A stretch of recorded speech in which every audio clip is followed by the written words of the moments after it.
And home takeover. A family returning from vacation to find squatters living in their place. The house trashed. So why wasn't anyone arrested? This is ABC World News Tonight. And good evening. Thanks for joining us on this Sunday. I'm Tom Yamas, and we begin with breaking news in the South. An epic flood disaster now blamed for 4 deaths that tonight has left thousands without a home. The National Guard on the scene, an incredible 7,000 rescues already. That number expected to rise.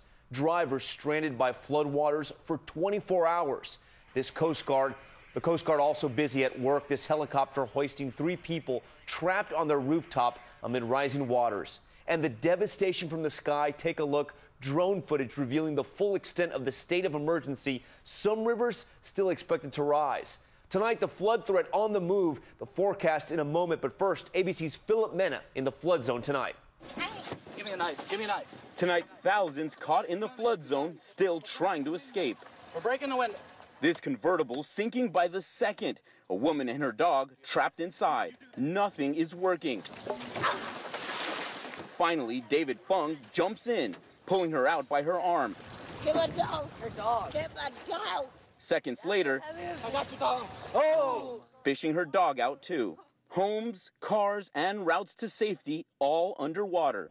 All day we have been seeing boat after boat filled with evacuees, and these rescues have been made not by emergency responders, but by neighbors helping neighbors. Many stranded in their cars on Interstate 12, some for over 24 hours without food or water. Day 2, they're trying to evacuate the sick and the elderly. But as you can see behind me, a lot of the interstate's actually flooded. We've been here for about 30 hours now. And forced to abandon their homes, taking no chances with the possibility of rising waters. Where are you going to go from here? Well, I'm going to go from here, just like I did from Katrina. Start all over again, as long as I'm living. 4 losing their lives so far. 5,000 living in shelters. And this, our first look inside the flood zone. Waist-deep water. This business ruined. But amid the disaster, stories of hope and reunion. We don't have no service. We happy to see you. Had to get out. Oh, Lord. We happy to see you. Philip Mena in Baton Rouge tonight. Philip, the water is still rising in the neighborhood where you're standing, and there is yet another big problem for rescue teams and residents. Yeah, Tom, the streets are flooded in all directions and the water is rising fast. And adding to the problem, AT&T cell phone service has not been working all day. AT&T says they are aware of the problem, but like everyone else, it is flooded out here. Tom? Yeah, we could see that with that semi trying to navigate those waters. Philip, thank you. And while historic floods swamp the South, a deadly heat wave has millions sweltering under heat alerts tonight. The heat index pushing into triple digits from North Carolina to Massachusetts. 3 fatalities so far in Philadelphia alone. ABC's Rob Marciano is in a hot and humid New York City tonight. Rob. Tom, these cities are really baking. The steel and the concrete just retaining and radiating all this heat.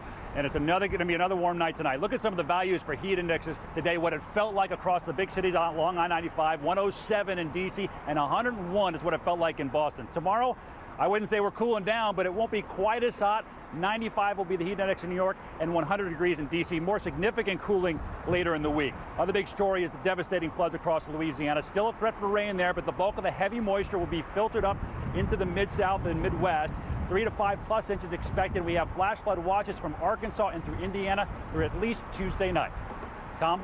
Rob Marciano for us tonight. Rob, thank you. Next to Rio, where Ryan Lochte and 3 other Team USA swimmers were robbed at gunpoint, the gold medalists recounting a frightening scene, suspects flashing police badges before ordering the swimmers to the ground. When Lochte refused, the situation took an even more dangerous turn. ABC's Matt Gutman on Rio's darker side. Tonight, organizers are scrambling after the second most decorated swimmer in history was held up at gunpoint early this morning.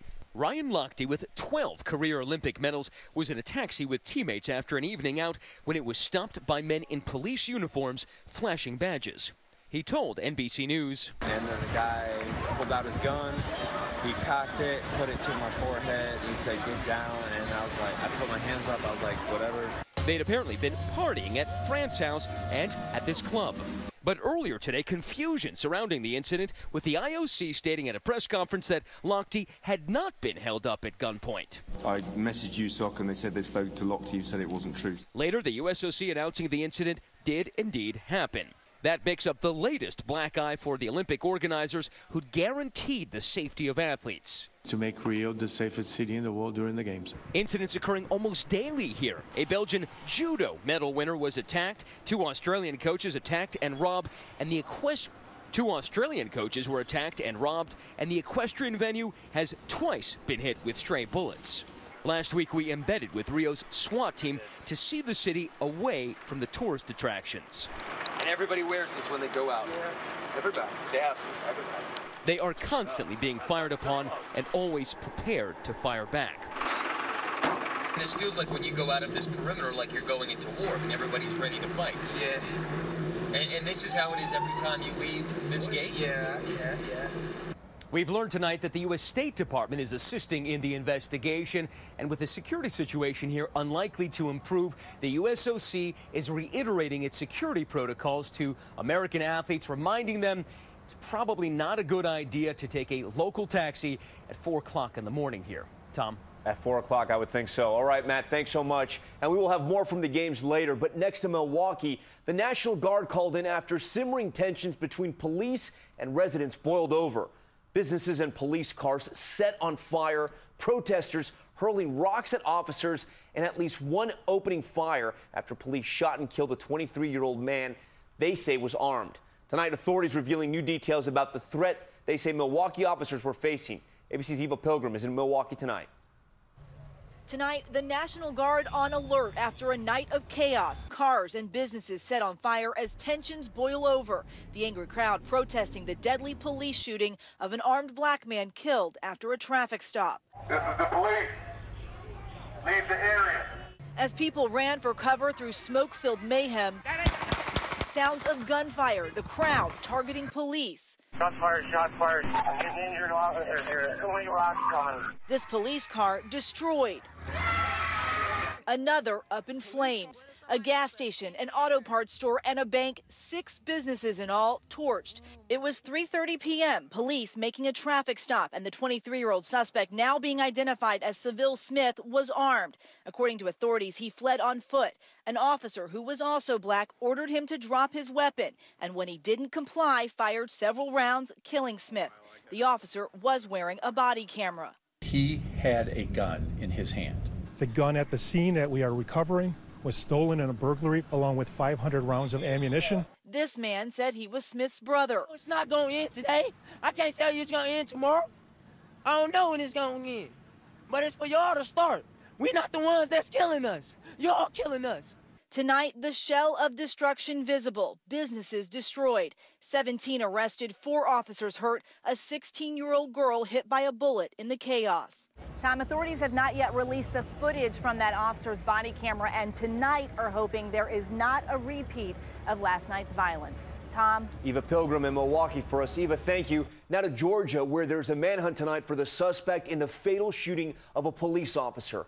31-year-old Eastman police officer Tim Smith was responding to a call about a suspicious person when a suspect opened fire. Smith was transported to the hospital where he died. Authorities have identified the suspect as 24-year-old Rohim Delshawn Deeds. He is considered armed and dangerous. Next tonight, the race for 2016 and Donald Trump feeling the heat on the campaign trail. The GOP nominee campaigning in Connecticut arguing that he's not really running against Hillary Clinton. Instead, Trump retraining his attention on one of his favorite targets. Here's ABC's Mary Bruce. Tonight, Donald Trump at war with the media. I'm not running against crooked Hillary Clinton. I'm running against the crooked media. That's what I'm running against. Sure. Trump blaming the press for his tumbling poll numbers, tweeting, "If the disgusting and corrupt media covered me honestly and didn't put false meaning into the words I say, I would be beating Hillary by 20%. And he's ripping into the New York Times after it published this blistering report about turmoil in his campaign. The newspaper's going to hell. Maybe we'll start thinking about taking their press credentials away from them.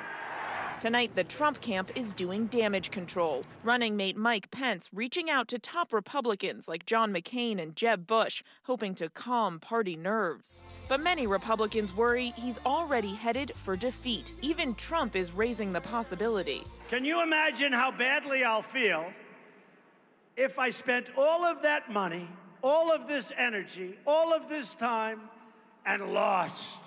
In a bizarre move, Trump promising cancer patient Giacomo Brancato that he will always tell him the truth, while admitting to other voters, I might lie to you like Hillary does all the time, but I'll never lie to Giacomo, okay? All right, Giacomo, you hold me to it. And Tom, Trump will try to get back to the issues tomorrow, delivering a detailed speech in Ohio outlining his plan to tackle terrorism. As one campaign source tells us tonight, Trump just needs to focus on beating Hillary Clinton. Tom? We will be there for that speech. All right, Mary, thank you. Next, an update in the murder investigation of a female jogger in Massachusetts. Authorities saying tonight they're getting hundreds of tips as they hunt down the person who killed Vanessa Marcotte. And there's a possible new lead tonight. Here's ABC's Adrian Bankert. Tonight, investigators narrow their search for a killer, submitting DNA samples of at least one potential person of interest in the case of 27-year-old Vanessa Marcotte. This could be a significant juncture in this case, where they're really going and focusing on one particular individual. The Google account executive and avid runner found murdered and badly burned last Sunday, just hours after taking an afternoon jog in Princeton, Massachusetts, half a mile from her mother's home. Authorities saying Marcotte put up a fight. We believe that there was a struggle that may have resulted in her killer receiving injuries. It's the second high-profile case this month involving a young woman murdered while jogging in broad daylight. Karina Vetrano was killed in Queens, New York. We understand that there are similarities. Nothing has been ruled out. In Princeton tonight, loved ones and supporters gathering for a run in Marcotte's honor. Tom, investigators in Marcotte's case now following up on the nearly 600 tips they've received so far. Tom? Adrian, thank you. Back to Rio now, where the history-making Olympic run continues for the world's greatest gymnast. We have a spoiler alert now. Simone Biles earning a record third gold medal of the Games today, the first American woman to win on the vault. Tonight, all eyes on the track, where Usain Bolt will attempt to defend his crown as the world's fastest man. And take a look at the medal count tonight. Team USA continuing a dominant run in Rio. Here's ABC's TJ Holmes. Simone Biles shattering records tonight. That gold in the vault makes her the first U.S. female gymnast to win 3 gold medals at a single Olympics. My GMA colleague Amy Robach talked with Biles and her teammates about the high expectations. That's a lot of pressure when people expect you to win gold, and then you did it. Did you know you were going to do it? I think pretty confident. We were pretty confident. Yes, we were very confident once we went out there. If we had done the same thing in training, then we were very confident of the outcome.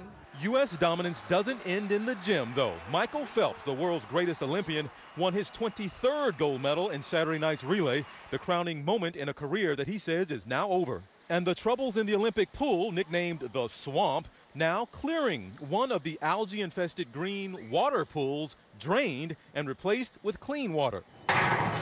And there's the gun for the... And tonight, the title of fastest man on the planet is up for grabs. Usain Bolt looking for an unprecedented third straight gold in the 100 meters, but his mom wants him to slow down. I would hope he'll settle down, get married, and start his family. And Tom, Team USA is marking another milestone. After today, it's become the first team ever to earn over 1,000 medals at the Summer Olympics. And of course, we're still counting, Tom.